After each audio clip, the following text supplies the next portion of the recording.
Well, good morning. My name is Rocky Moretti. Moretti is spelled Moretti, and I'm the Director of Policy and Research with TRIP. TRIP is a transportation research nonprofit based in Washington, D.C. We've been putting reports out for over 50 years now. In any given year, we will release between 15 to 20 reports at the state, national, and local level, looking at the quality of our transportation system and its impact on the economy and our overall quality of life across the country. TRIP is an organization supported by a coalition of manufacturing, insurance, construction, labor, and engineering organizations. And this report today, New Mexico Transportation by the Numbers, takes a look at the most critical data across the state based on data from the Department of Transportation in New Mexico, but also at the federal level, which collects data across the country. The format today is after I give my comments, we'll also be hearing from State Representative Rebecca Dow and Mayor Greg Hull from Rio Rancho. And we're also hoping that State Senator Michael Padilla will be able to join us. And we'll hear comments from them after my initial comments. And then for any of the journalists on the call, after our comments, if either through the chat or the raise hand function, if you indicate that you would like to ask a question, then my colleague Carolyn Kelly will elevate you to the panel so that you can interact with us and ask the questions to whichever the panelist or myself as you wish. Let me turn to some of the key findings in the report.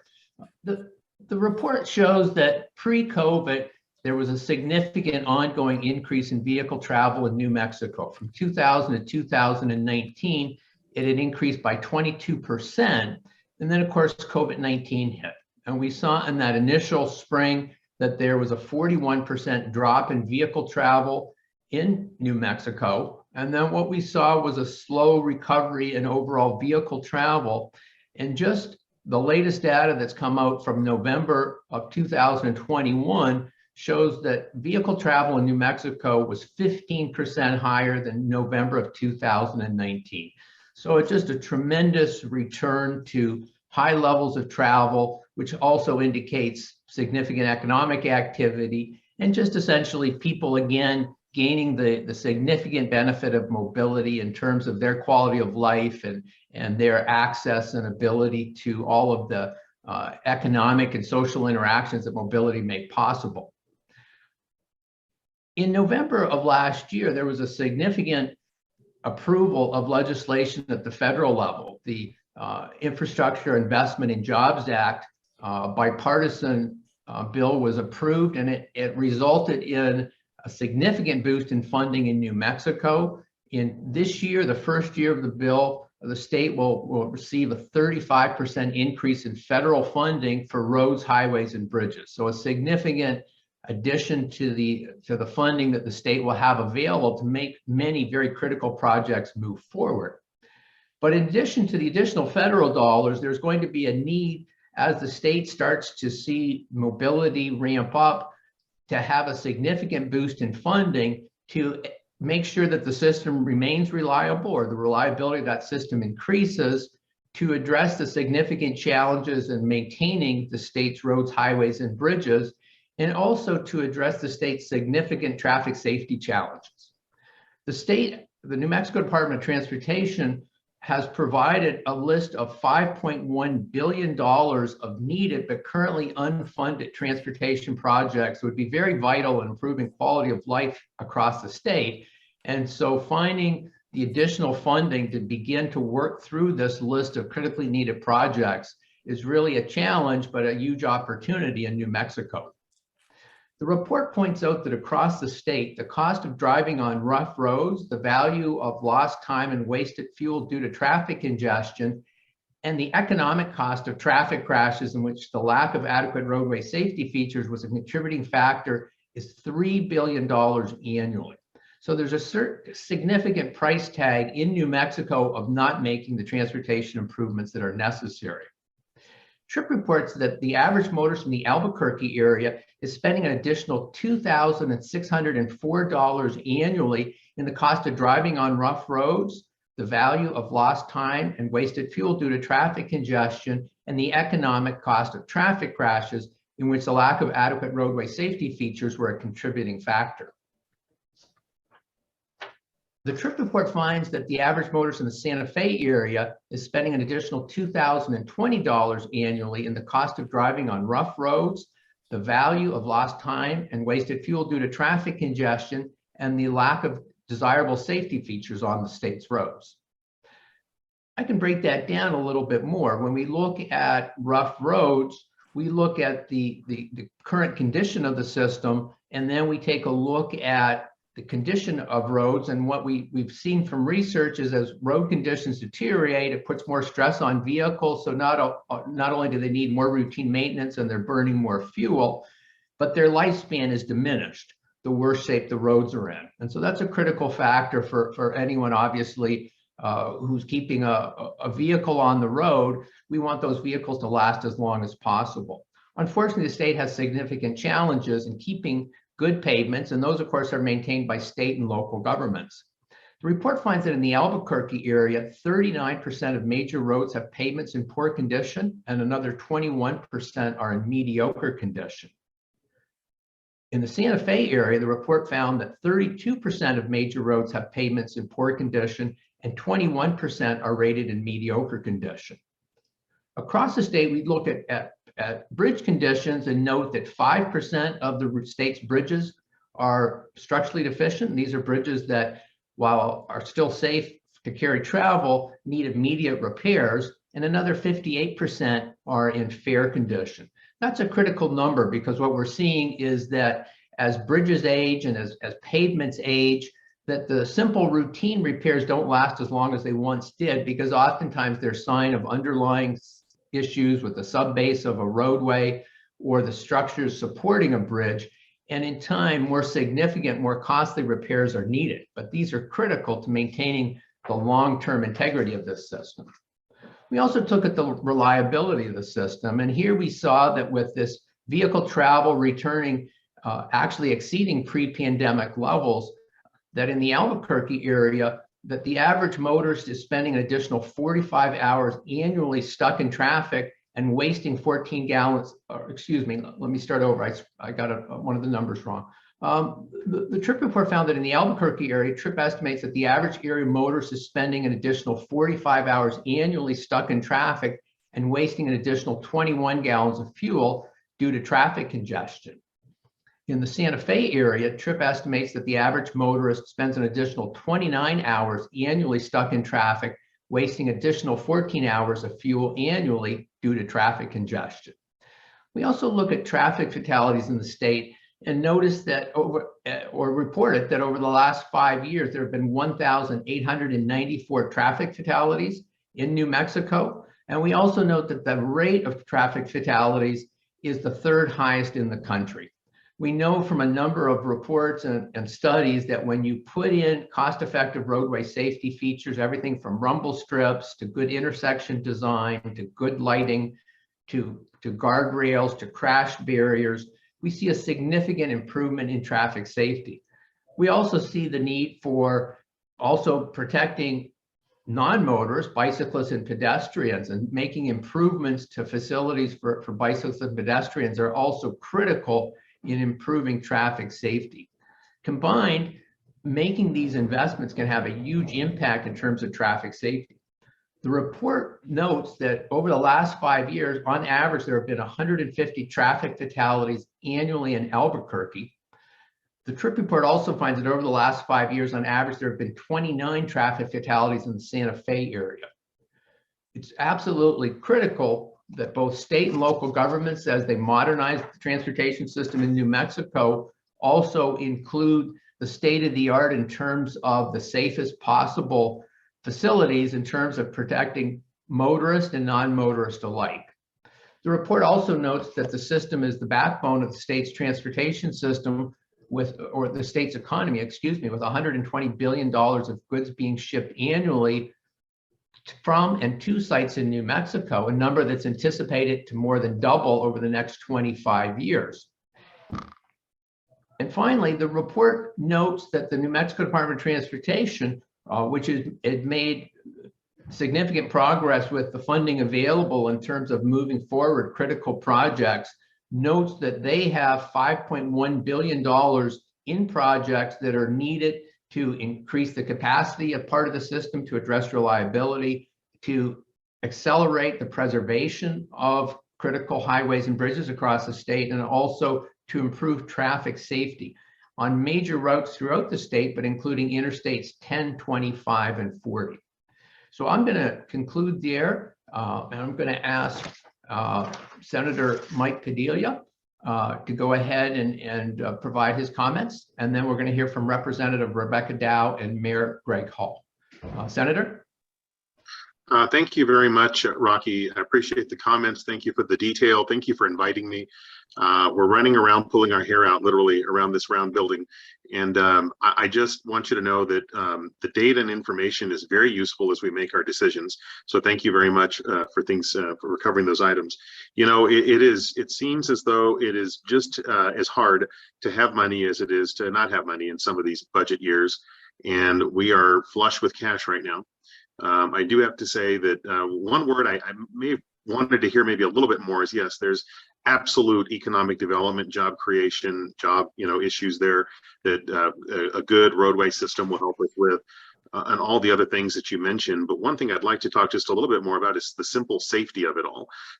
Yes, we are, blowing through 45 gallons of 45 hours, I guess, of additional travel time, which equates to X number of gallons of gas, which affects our environment.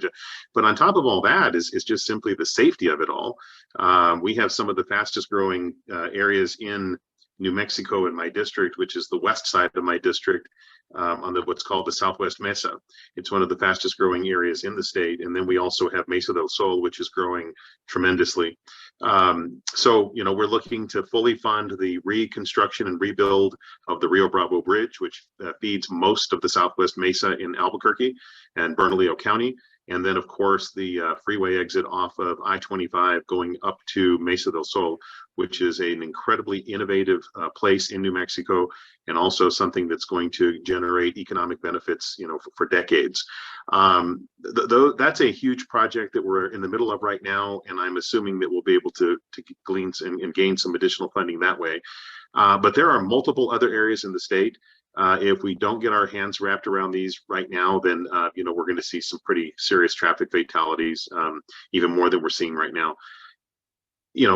Full stop. I believe that our roads continue to crumble all around us, and the monies that we have available right now should be squarely invested in rebuilding those roads. Because if we don't, we're going to see impacts, to New Mexico for generations. So of all of the additional capital dollars coming into the state, I'm hoping that we can utilize those to leverage additional dollars to get these roadways rebuilt, these bridges rebuilt, and things of that nature. But another thing we also need to be very well aware of is the need for broadband here in New Mexico. So I hope that everyone listening to this discussion, I literally run around this round building driving broadband issues. And the reason I mention that is, as we're rebuilding these roads, I hope that we are taking the extra step of adding the broadband access that goes along these roadways as well. So while we need safe, economically viable transportation modalities here in New Mexico, we should utilize that as an efficient way to also drive broadband along those highways and byways. I'm going to stick around for a little bit longer. I'm actually in Senate Finance at the moment, and I'll answer questions whenever you're ready. But thank you very much for having me this morning. Thank you. Representative? You're muted. We can't hear you.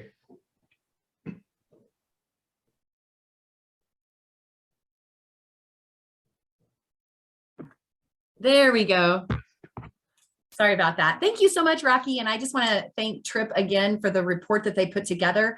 It's so useful to us that are making laws and making appropriations. The New Mexico Transportation by the Numbers is a great report, and I reference it throughout the year. And so I also just want to thank the Department of Transportation employees out there for all the hard work that you've done, the maintenance folks, the contractors who are busy at work making our roads, our highways, and our bridges safe. Thank you so much for your work. And travel's picking up again. That's great news. And it looks like that we're going to invest again $170 million into to our roads, our highways, and our bridges. And it's something that's absolutely needed. It's a drop in the bucket compared to the need, but it's a step in the right direction. $120 billion in goods are traded in and around New Mexico on our roads and our highways. And so it's absolutely critical, mostly by truck, making it absolutely critical for our economic growth. And so our state, our highways and this infrastructure is key to growing our economy. And so it's great to see this investment, and it's a bipartisan investment. It's something that everyone agrees to. So it's essential to my district. I'm in District 38, which is rural. So from agriculture, mining, oil and gas industries, we have to have a good investment in our populated areas and our rural communities in order for our economy to grow. So it's how jobs are created, and it's we love New Mexico, and it's the right investments to make. So thank you for the opportunity to be here.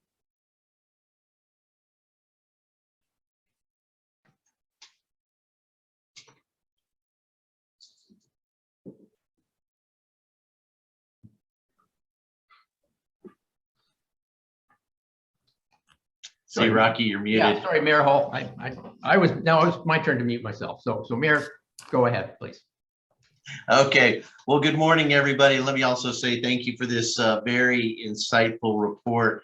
I think as a mayor of the third largest city in the state of New Mexico, and recently the census pointed out the fastest growing county in New Mexico, Sandoval County, road projects, road infrastructure, and infrastructure in general is a critical issue to the safety and quality of life of the citizens that we serve on a very local level.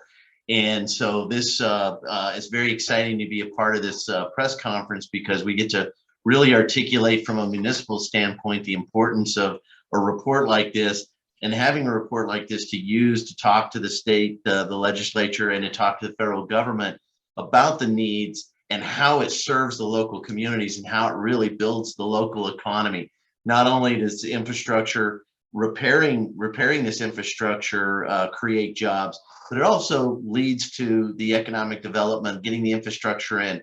We found in Rio Rancho that as we invest in ourselves, others invest in us as well. And in 2011, unfortunately, Rio Rancho learned a valuable yet painful lesson when when our bond funding mechanism was voted down in Rio Rancho. And a very interesting point you make in the report is that for every dollar deferred, it can cost up to $4 to $5 in the future, exponentially increasing the cost and kicking that can down the road when it comes to infrastructure. So in 2011, we learned a valuable lesson when our road bond was voted down, and that deferred maintenance for up to 5 years really set Rio Rancho back 10 years.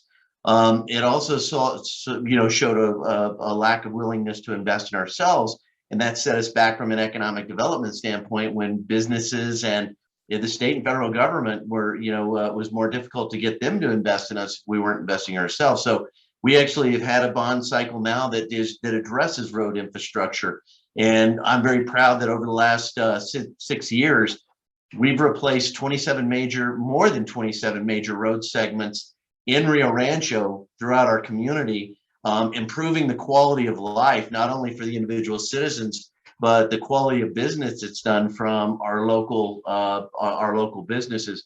And one of the major roads, a regional road that is identified in this report, that would serve a major employer, and it would also the city of Rio Rancho does have a vested interest in it, is Paseo de Volcan. And so this is a great regional project that we've supported, and obviously it runs through our city.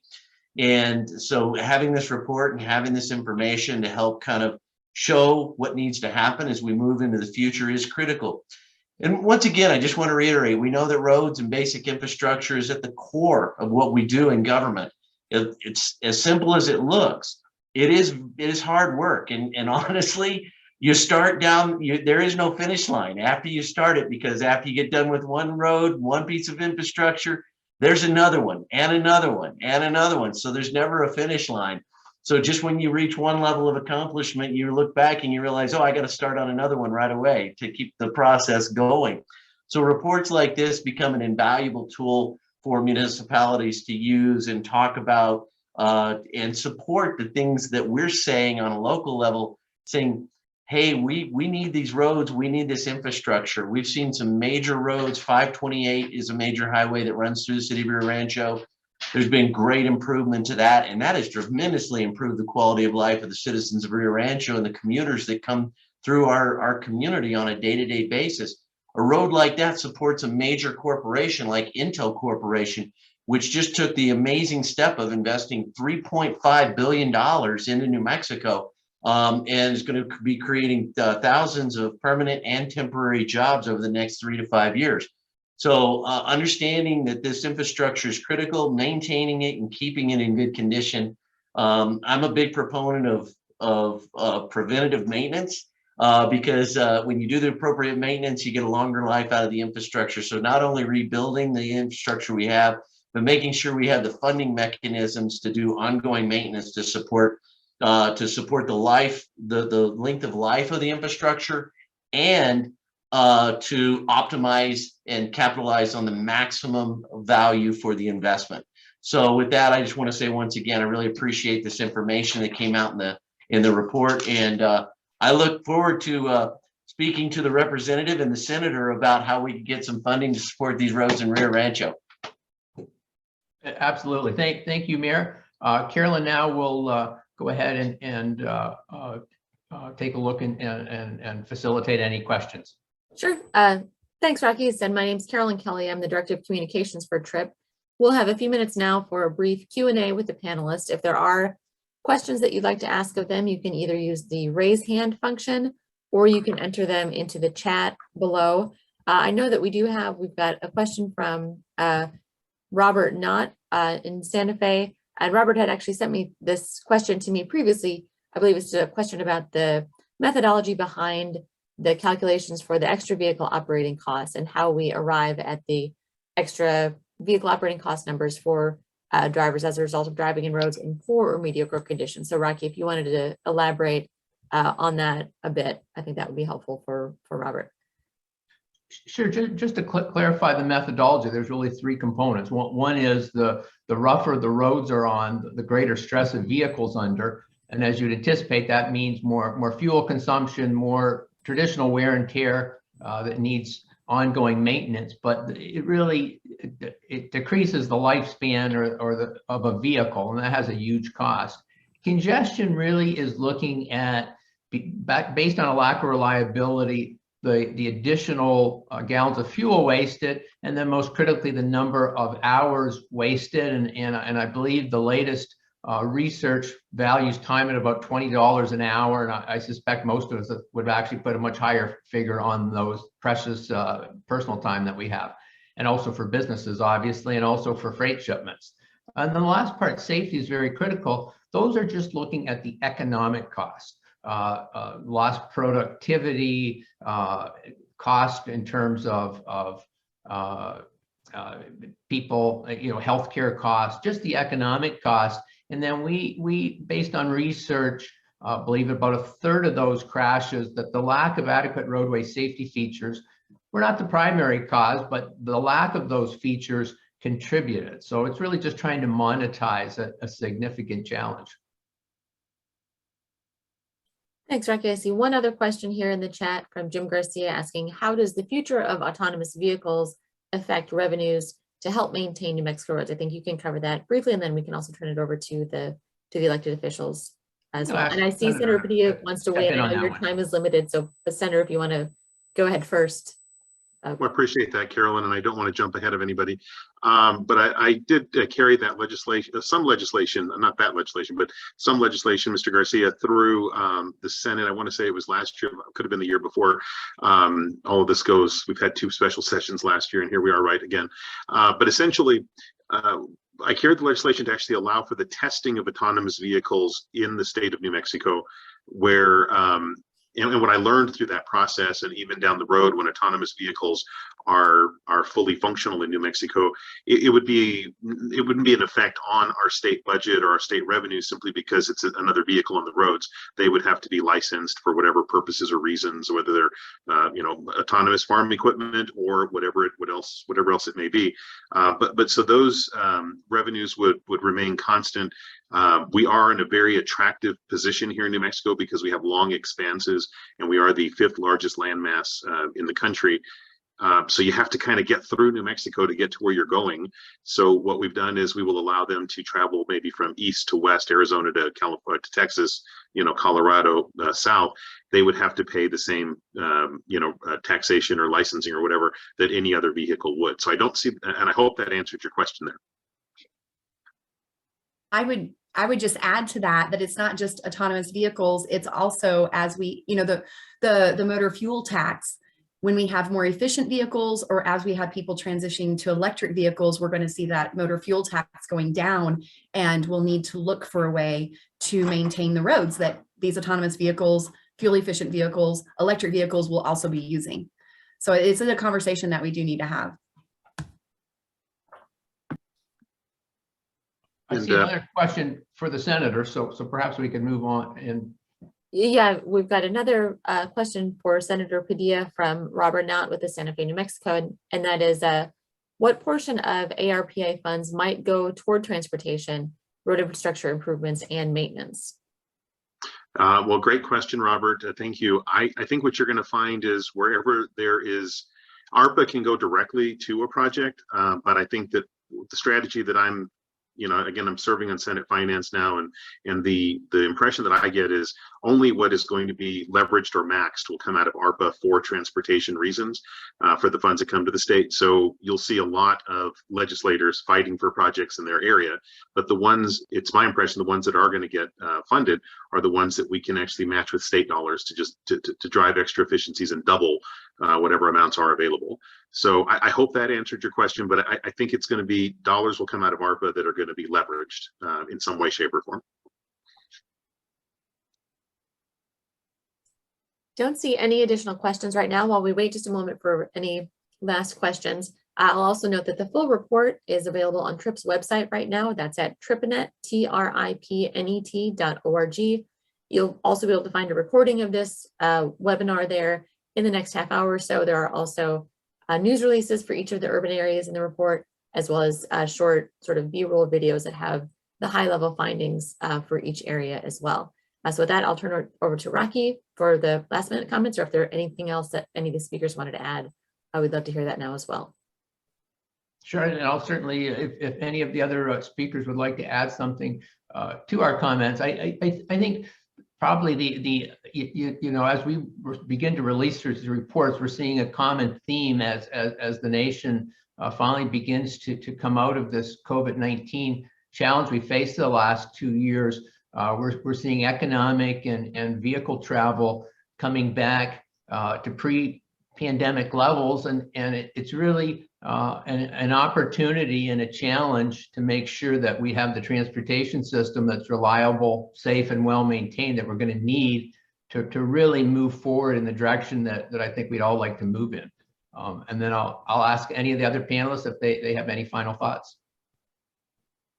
Senator? Yeah, I'll just add, thank you again. I think we should all also acknowledge we had a highway transportation worker several months ago pass, and very well known in her area. So I hope that everybody keeps that family in their thoughts and prayers.